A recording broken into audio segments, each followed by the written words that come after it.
Баршаңызға қайырлы күн. Сіздермен Арай. Бүгін сағыздың пайдасы мен зияны жайында айтамын. Күнделікті тамақтан кейін сағыз шайнап ауыз қуысын тазарту әдетке айналғандай.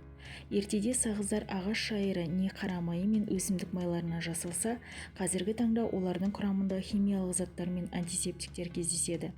Таяқтың екі ұшы бар дегенде сағыздың да адам ағзасына берер пайдасы мен зияны жетерлік.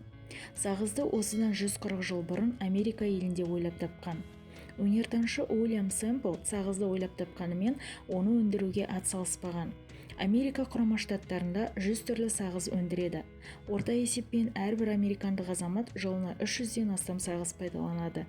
Жарнамаға сүйенер болсақ, сағыздың пайдасы мол. Ауыз қуысындағы жағымсыз иістен арылтады, тістің ағаруына жол ашады, кариестің түспеуін қадағалайды, эмальді қатайтады.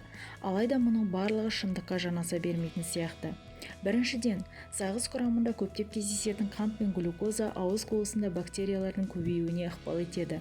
Екіншіден, E320, E322, E414, E422 компоненттердің салдарынан стоматологиялық аурулар пайда болады. Үшіншіден, сағыз онкологиялық және асқазан ауруларының пайда болып, ары қарай созылуына жол ашады.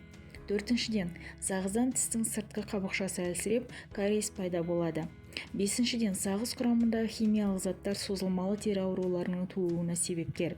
Адам баласының ағзасы кейбір компоненттерді көтере алмай, салдарынан теріде безеу, секпіл, бөртпе қаптауы мүмкін.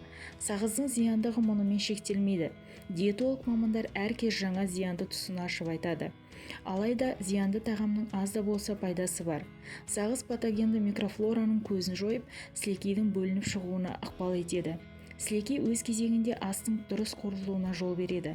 Сағыз бас пен мойын бөлігіндегі қан айналымды жақсартады. Есіңізде болсын, сағызды бейберекет шайнауға болмайды. Сағызды тек тамақтан кейін 5-10 минут қана шайнау керек. Жағымсыз иістен арылам десеңіз, ащы сағызды 5 минут шайнап кейін аузыңызды шайып жіберіңіз. Тәтті сағыздарға құмар болмаңыз. 3 жасқа дейінгі балаларға сағыз беруге болмайды. Сағызды жұдып қойған жағдайда көп мөлшерде су ішіңіз. Видеоны соңына дейін қараған болсаңыз, каналыма тіркеліп қоңыраушаны басыңыз. Лайк, комментарий қалдыруды ұмытпаңыз.